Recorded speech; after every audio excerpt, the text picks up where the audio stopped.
చిన్న పెద్ద తేడా లేకుండా ప్రపంచవ్యాప్తంగా అనేక దేశాలపై అమెరికా అధ్యక్షుడు డొనాల్డ్ ట్రంప్ ప్రతీకార సుంకాల మోత మోగించారు. ఇప్పటికే అధిక ద్రవ్యోల్బణాన్ని ఎదుర్కొంటున్న అగ్రరాజ్యంలో ఈ నిర్ణయంతో అనేక వస్తువుల ధరలు మరింత ప్రియం కానున్నాయి. దీంతో అమెరికన్లు స్టోర్లకు క్యూ కడుతున్నారు. ధరలు పెరగకముందే వస్తువుల కొనుగోళ్లు చేపడుతున్నారు. ముఖ్యంగా ఎలక్ట్రానిక్ ఉత్పత్తులకు గిరాకీ పెరిగింది. తైవాన్పై ట్రంప్ 32% సుంకాలు విధించడంతో ఆ దేశం నుంచి దిగుమతయ్యే ఎలక్ట్రానిక్ ఉత్పత్తుల ధరలు పెరగనున్నాయి.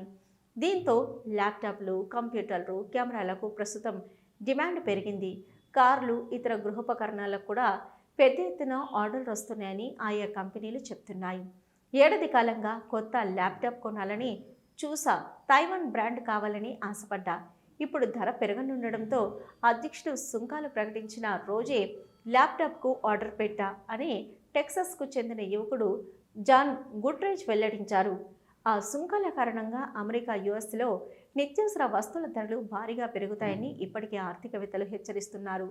ఇప్పటికే నిరుద్యోగ సమస్య, ద్రవ్యోల్బణం పట్ల కుదేలవుతున్న అగ్రరాజ్య ఆర్థిక వ్యవస్థకు ఇది మరింత విఘాతం కలిగించనుందని ఆందోళన వ్యక్తం చేస్తున్నారు. ఈ పరిణామాలు మాంద్యానికి దారితీయొచ్చని అనుమానిస్తున్నారు. ఇదిలా ఉండగా ట్రంప్ ప్రకటించిన టారిఫ్లు ఇప్పటికే అమల్లోకి వచ్చాయి.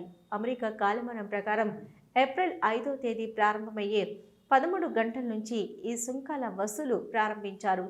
ప్రస్తుతం ఆయా దేశాలపై విధించిన టారిఫ్ల్లో బేస్ లైన్ 10% నేటి నుంచి అమలు చేస్తున్నారు. మిగతా మొత్తాన్ని ఏప్రిల్ 10 నుంచి విధిస్తామని ఇప్పటికే అగ్రరాజ్య సర్కార్ వెల్లడించింది. ఈ క్రమంలోనే యుఎస్ సముద్ర పోర్టులు, ఎయిర్పోర్టులు, కస్టమ్స్ వేర్ హౌస్ల వద్ద ఈ అర్ధరాత్రి నుంచి అమెరికా కాలమానం ప్రకారం దిగుమతులపై సుంకాల వసూలు చేపట్టినట్లు సంబంధిత అధికారులు వెల్లడించారు. అయితే US customs border protection bulletin ప్రకారం కొన్ని దిగుమతులకు 51 గ్రేస్ పీరియడ్ వర్తించనుంది. ఇక టారిఫ్ల అమలు సమయానికి ముందే నౌకలు, విమానాల్లో లోడై రవాణా మధ్యలో ఉన్న కార్గోలకు ఈ మినహాయింపు కల్పించారు. అయితే కార్గోలన్నీ మే 27లోగా అమెరికాకు వస్తే 10% సుంకం వర్తించదని అధికారులు వెల్లడించారు. ట్రంప్ టారిఫ్ల దెబ్బకు ప్రపంచవ్యాప్తంగా పలు మార్కెట్లు కుదేలయ్యాయి. అగ్రరాజ్య మార్కెట్లు కూడా భారీగా పతనమయ్యాయి. మరోవైపు ఈ ఆర్థిక అనిశ్చితులతో మాంద్యం తప్పదనే భయాలు వెంటాడుతున్నాయి. ఈ పరిణామాలపై అధ్యక్షుడు ట్రంప్ స్పందిస్తూ కీలక వ్యాఖ్యలు చేశారు. టారిఫ్లపై తన నిర్ణయాన్ని మరోసారి సమర్థించుకున్న ఆయన, అమెరికా, యుఎస్ఏ సుసంపన్నం కావడానికి ఇదే సరైన సమయమని వ్యాఖ్యానించారు. మార్కెట్ల పతనం ఆయన తన ట్రూత్ సోషల్ మీడియా ఖాతాలో పోస్ట్ పెట్టారు.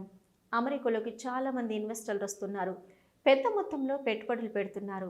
దీనిపై నా విధానాల్లో ఎలాంటి మార్పు ఉండబోదు. మునుపెన్నడూ లేని విధంగా ధనవంతులు కావడానికి ఇదే గొప్ప సమయమని ట్రంప్ రాసుకొచ్చారు.